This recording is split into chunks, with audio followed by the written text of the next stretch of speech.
నీ జయకేతనం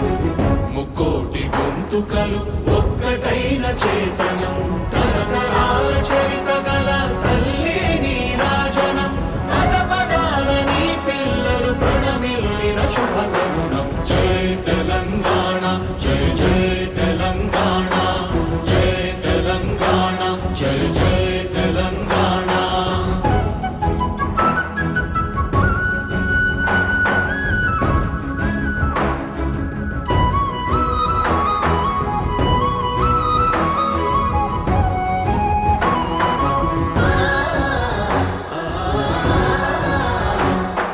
జానపద జనజీవన జావళీలు జాలువార కవి గాయ